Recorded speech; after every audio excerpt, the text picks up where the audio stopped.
તો મારા કાકા જોડે એક બહુ મોટી દુઃખદ ઘટના થઈ ગઈ છે, જે મેં સપને પણ નતું વિચાર્યું અને એમને પોતે તો સપને વિચાર્યું જ નતું કે મારી જોડે આવું જ થશે. ગુડ મોર્નિંગ મિત્રો, કેમ છો? હું છું તમારો પ્રિય મૌલિક અને ફરીથી એક નવા વ્લોગની અંદર તમારું સ્વાગત છે. અને અત્યારનું વાતાવરણ તમે જુઓ, વરસાદ આવે એવું થઈ ગયું છે. તો સતત એના 2-3 દિવસ તેના વરસાદ પડી જ રહ્યો છે. મને તો એ નથી સમજાતું કે ભાઈ આ શિયાળો જ છે કે ચોમાસું. તો ભાઈ મને તો એવું લાગે છે કે શિયાળો જતો રહ્યો અને ચોમાસું ચાલુ થઈ ગયું છે. અને અત્યારે 3 ઋતુ ભેગી થઈ ગઈ છે. સવારમાં ઠંડી લાગે અને બપોરે એને ગરમી લાગે, અને વરસાદનું તો કોઈ નક્કી જ નહીં હોતું. એ ગમે ત્યારે વરસાદ આવી જાય છે. અને અત્યારે જો વરસાદ વાળું જ વાતાવરણ છે બધું, અને ગમે ત્યારે વરસાદ આવી જાય. હજુ તો અત્યારે વરસાદ નથી પડતો. સવારમાં વહેલા જ્યારે હું જાગ્યો હતો ત્યારે મેં જોયું હતું કે વરસાદ ભાઈ થોડો થોડો આવતો હતો, પણ અત્યારે વરસાદ નથી આવતો. અને વાતાવરણ તો જો મને એવું લાગે છે કે શિયાળો આ વખતે આવશે જ નહીં, ચોમાસું જ આવશે. અને હવે 3 ઋતુ તો ભેગી થઈ જ ગઈ છે, એટલે ગમે ત્યારે વરસાદ આવી જાય. વરસાદનું કોઈ નક્કી નથી રહ્યું. કોઈ ચોમાસા જેવું નથી રહ્યું કે ચોમાસું પહેલા શિયાળો આવશે, પછી ઉનાળો આવશે, પછી ચોમાસું. હવે એવું કઈ જ નથી રહ્યું. હવે તો છે ને ભાઈ જો ગમે ત્યારે વરસાદ આવી જાય, ગમે ત્યારે ઠંડી લાગે, ગમે ત્યારે ભાઈ ગરમી લાગે. બપોરે 1 વાગ્યા પછી તો છે ને ભાઈ ગરમી લાગે, અને ભાઈ પંખો ચાલુ કરવો પડે 5 ઉપર. મસ્ત દિવાળી ગઈ, અને દિવાળી જેવી પતવાઈ ને ભાઈ એવા તરત જ ભાઈ વરસાદ ચાલુ થઈ ગયો. હા, ધોધમાર જેમ ચોમાસું આવી ગયું ને એવી રીતે વરસાદ પડે છે યાર. તો આ કમોસમી છે ને વરસાદના કારણે ખેડૂતોને બહુ બધું નુકસાન આવ્યું છે. તો અત્યારે હું મારા કુળદેવી માતાના મંદિરે આવ્યો છું. પહેલા પણ હું આવ્યો તો અહીંયા મંદિરે, તો ત્યારે મેં આવીને જોયું કે અહીંયા જે બી લોકો છે ને દીવો અગરબત્તી કરે છે ને, તો અગરબત્તી છે ને ગમે ત્યાં લગાવી દે છે. 2 ઈંટો હોય એની વચ્ચે પણ અગરબત્તી લગાવી દે, કાં તો પછી તકતી હોય ને કે તો તકતીમાં લગાવી દે. અને જો કોડિયા ઉપર આપણે દીવો કર્યો કોડિયાની અંદર, તો કોડિયા નીચે અગરબત્તી લગાવી. તો અગરબત્તી લગાવવાની છે ને અહીંયા કોઈ વસ્તુ જ નથી. એટલે પછી મેં વિચાર્યું કે આપણે છે ને એક અગરબત્તી લગાવવાનું એક છે ને સ્ટેન્ડ બનાવી દી. તો હું આજે છે ને અગરબત્તીનું સ્ટેન્ડ લઈને આવ્યો છું, અને આજે અહીંયા લગાવી દઈશ. અને એ જો છૂટું મૂકીશું ને તો અહીંયા રહેશે નહીં, કેમ કે અહીંયા જે બી વસ્તુ હોય છે ને એ વસ્તુ રહેતી જ નથી. કંઈક ને કંઈક ગાયબ થઈ જાય. જો હું અત્યારે એમને મૂકીને જતો રહીશ ને, તો પછી જયારે બી ફરી હું આવીશ ને ત્યારે આ વસ્તુ મળશે. એટલે આજે છે ને અગરબત્તીનું સ્ટેન્ડ મેં અહીંયા મૂકીશ. અને કોડિયા તો એટલા બધા છે કે ભાઈ પૂછો જ નહીં, કારણ કે કોડિયાની અંદર નામ એવું કોડિયું હોય.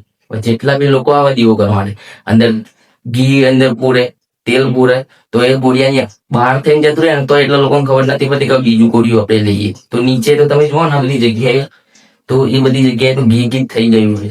તો એના માટે બી આપણે છે ને એક મોટું કોડિયું લાવે છે. તે એ જ કોડિયાની અંદર બધા આવે ને તો એની અંદર ઘી યા તો તેલ પૂરે, અને પોતાનો જે દીવો છે કરવાનો તો દીવો કરે. તો હવે જો સ્ટેન્ડ ની વાત કરીએ તો સ્ટેન્ડ ના છે ને આપણે પરમાનન્ટ ફિટ કરી દઈશું, એટલે કોઈ અહીં લઈ જ નહીં જઈ શકે.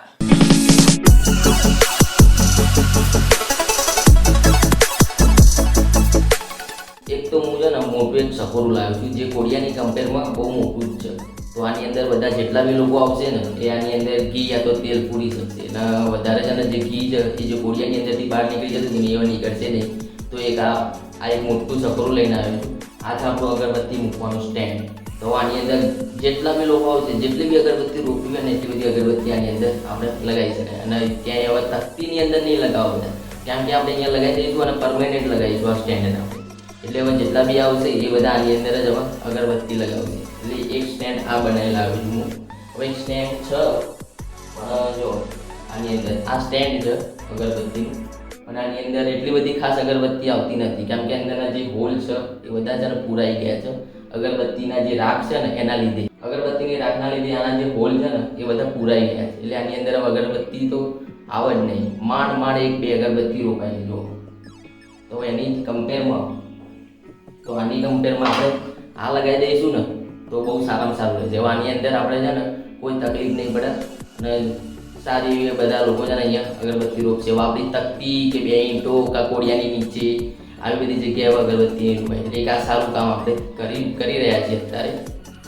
તો ચલો આના હવે પરમેનન્ટલી આપણે લગાવી દઈએ. તો પહેલાં આપણે છે ને દીવો અગરબત્તી કરી દઈએ, શ્રીફળ વધેરીએ, અને પછી આ સ્ટેન્ડને આપણે લગાવી દઈએ પરમેનન્ટલી. આપણું સ્ટેન્ડ છે મસ્ત લાગી ગયું છે. હવે આ જે સ્ટેન્ડ છે ને અહીંયાથી હલશે નહીં, કેમ કે આપણે છે ને પરમેનન્ટલી એને લગાવી દીધું છે. આપણે અગરબત્તીનું સ્ટેન્ડ મસ્ત એવું લાગી ગયું છે, અને પરમેનન્ટલી એને લગાવી દીધું છે. હવે અહીંયાથી હલશે નહીં, અને કોડિયું પણ આપણે મોટું મૂકી દીધું છે, જેની અંદર જે બી આવશે બધા હવે એની અંદર આપણે ઘી ભરશે. અને જે નીચે છે એ જગ્યાએ આપણે ઘી ચડાવવાની સંભાવના બહુ ઓછી રહેશે. તો અહીંયા કોઈ સગવડ નહીં હોય, અને મને એવું લાગશે કે આપણે કરવું જ છે, તો એ વસ્તુ હું કરીશ. 1 વાગી ગયો છે અને આપણે જમવાનો ટાઈમ થઈ ગયો છે. અને જમવામાં શું છે આપણે તો તુવેર બટાકા અને રીંગણનું શાક, રોટલી અને ગવારનું શાક પણ છે, અને અંબાજી ગયો તો પેલો સૌરભ, તો એ પ્રસાદ લઈને આવ્યો છે, અને વઘારેલી ખીચડી પણ છે. તો ચલો હવે આપણે જમી લઈએ.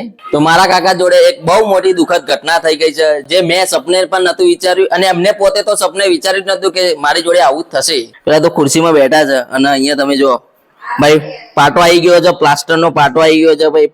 આ જે પગ છે અહીંયા છે ને ક્રેક થઈ ગઈ છે, અને પાટો આવી ગયો છે, અને હવે એમને બસ 3 મહિનાની કેદ થઈ ગઈ છે. 3 મહિનાની કેદ ભાઈ, 3 મહિનાની તમને કેદ થઈ ગઈ છે. આરામ મળે 3 મહિનામાં તો સારું કહેવાય, ખોટું કહેવાય? ખોટું કહેવાય. બહુ ખોટું કહેવાય. કેમ? કંટાળો આવે છે. કંટાળો આવે છે? જો ભાઈ આ માણસ ફરતો માણસ છે, બરાબર? એ આખો દિવસ બસ ફર ફર ફર ફર કરે. રજા હોય તો ઘરે ના રહે, બજારમાં આટા ફેરા ને એવું બધું મારે. પણ હવે 3 મહિના થી એ હવે ઘરે જ રહેશે, કેમ કે જ્યાં સુધી સારું નહીં થાય ત્યાં સુધી એ બહાર નહીં જઈ શકે. તો કેવું લાગે આમ બહાર નહીં? કેટલા દિવસથી બહાર નહીં ગયા? અઠવાડિયું થઈ ગયું. અકળાઈ ગયો છું જબરજસ્ત. અગરાઈ કેવું લાગે આમ બહાર ના જઈએ એટલે? મગજ બધું કંટાળી જાય. હવે બીજી વાત તો એ કે હવે માવો ખાવાની બહુ આદત છે. હવે માવો તો મળે નહીં. હા, માવો લઈને આવે પણ પિચકારી ગયા મારા બાજી, એટલે બધી તકલીફ છે. જો આમ વરસ સુધી ચાલે ને આવું તો તમારા મસાલા છૂટી જાય, પણ ખબર છે હે? મસાલા છૂટી જાય પણ હેડવાની કંટાળો આવે છે, અને પગ મિલાવી પડે છે. ભાઈ જો આ ઘોડી છે, આ ઘોડી લઈને ચાલવાનું, અને એક જ પગે ચાલવાનું. જે માણસ એકદમ ઘોડાની જેમ ચાલતો હતો એ હવે ઘોડી લઈને ચાલી રહ્યું છે. ભાઈ બહુ મોટી શું કહેવાય, બહુ મોટી દુઃખદ ઘટના થઈ ગઈ હે ને. શું કરીએ હવે? કેટલા 2 મહિના કીધા કે 3 મહિના આરામ કરવાનું કીધું? 2 મહિના તો સાચા. ઓહો, 2 મહિના સાચા, એટલે 2 મહિનાની મસ્ત આરામ મળશે. આમ તો ક્યારે બેસે એવા નહીં આ વ્યક્તિ, પણ હવે બેસે સારું લાગે. હવે આ રીતે ઘરે બેસે ને તો સારું લાગે, પણ બાકી તો છે ને ઘેર હોય જ નહીં, પગ ઘેર ટક જ નહીં આ વ્યક્તિનો. ફોન કઈ બોલાવવો પડે. બોલો મારા માસી તો તમને ફોન કઈ બોલાવવો પડે, ક્યાં છો એમ? આખો દાર ભાઈ રખડ કરે, રજા હોય એટલે. બરાબર છે. આજે 3 મહિના સુધી ઘેર તો રહો છો ને. હા, ટાઈમ પાસ કરવા માટે બજારમાં જતા હતા, પણ વાંધો નહીં, હવે 3 મહિના સુધી આરામ કરશે અને થઈ જશે સારું, એવું કીધું છે ને. હા, 3 મહિનામાં સારું થઈ જાય. એક નાની એવી ક્રેક છે પાણીની અંદર, તો દવા ગોળી હવે ચાલુ છે, બતાવી આવ્યા છે. હવે બીજો પાટો હવે ક્યારે બદલવાનો? 10 દિવસ પછી. 10 દિવસ પછી બીજો પાટો આવશે. 2 પાટા આવશે કે 2 પાટા આવશે? બીજા 3 પાટા આવવાને કીધા, તો 3 પાટા આવશે, અને દવા ગોળી ચાલુ જ છે, એટલે પાટાથી આવી જશે એવું કીધું છે ડોક્ટરે. 4 hours later. તો મિત્રો અત્યારે છે ને ભૂખ લાગી હતી, એટલે ઘરમાં એના ચણાચોર, વટાણા અને મમરી તો પડ્યા જ હતા. તો મેં છે ને ડુંગળી કાપી અને અંદર છે ને જો લીંબુ નિતારી અને મસ્ત એવું છે ને મિશ્ર બનાવી દીધું છે. હવે અત્યારે આપણે છે ને આ ખાઈશું, એટલે આમ થોડું છે ને ચણાચોર જેવું ટેસ્ટ આવશે. તમે જો ચણાચોર એ નાખ્યા છે, વટાણા બી છે, અને પછી ઘરે ડુંગળી તો આપણે ઘરે હોય જ, એટલે ડુંગળી સમારી દીધી, અને પછી ઉપર લીંબુ થોડું એ કરી દીધું, એટલે બસ મસ્ત ચણાચોર જેવો ટેસ્ટ આવશે. અને આપણે ખાઈએ, ઘરે પડ્યું એટલે આ રીતે બનાવી દેવાનું. તો આજે છે સૌરભનો birthday. Happy birthday once again. Thank you. તો સવારમાં પણ આપણે વિશ કર્યું હતું, પણ અત્યારે ફરીથી આપણે વિશ કરી દીધું છે. અને આજે પણ આપણા ઘરે છે ને નાની એવી બર્થડે પાર્ટી છે, અને આજે પણ આપણે છે ને હોટલમાંથી જમવાનું લાવ્યા છે, અને જમવાનું એ પોતે જ લાવ્યો હતો. જમવામાં શું લાવ્યો છે ભાઈ? બટર પનીર મસાલા, દાલ ફ્રાય, જીરા રાઈસ ને મંચુરિયન. આજે પણ આપણા ઘરે છે ને નાની એવી બર્થડે પાર્ટી છે સૌરભની, અને બહારથી આપણે છે ને જમવાનું આવી ગયું છે. આ 1-2 મહિનાની અંદર આપણે છે ને લાઈનમાં જ બધાના બર્થડે આવે છે. પહેલા મારા પપ્પાનો બર્થડે આવે, પછી મારો આવે, પછી સૌરભનો, પછી મારી એક બહેનનો બર્થડે આવશે, પછી એક મિત્રનો બર્થડે આવશે, અને પછી મારા પેલા ત્રીજા ભાઈનો બર્થડે આવશે. તો લાઈનમાં બધાના બર્થડે આવે છે 1-2 મહિનાની અંદર જ. સેટિંગ કર્યું છે. ડુંગળી તૈયાર કરી દીધી છે. આ ડુંગળી લવર કહેવાય. જો હોટલમાં જાય ને તો જે ડુંગળી બનાવવાનું કામ હોય પહેલું આ કરે. બહારનું જમવાનું નથી ભાવતું ને તમને? થોડું ઓછું ભાવે. પપ્પાના બહારનું જમવાનું થોડું ઓછું ભાવે, હોટલનું જમવાનું ફાવતું નથી, એટલે એમના માટે ભાઈ ઘરમાં જે હતા સવારના, જો સવારનું શાક છે મગનું, અને મગનું શાક ખાસ એવાય. અને અમારા માટે જો પનીર મસાલા, અહીંયા છે દાલ ફ્રાય, જીરા રાઈસ અને મંચુરિયન. ચલો લેટ્સ ગો. હવે આપણે કરીએ છીએ બર્થડે પાર્ટી. નાની એવી બર્થડે પાર્ટી આપણે ચાલુ કરી દઈએ. ચલો.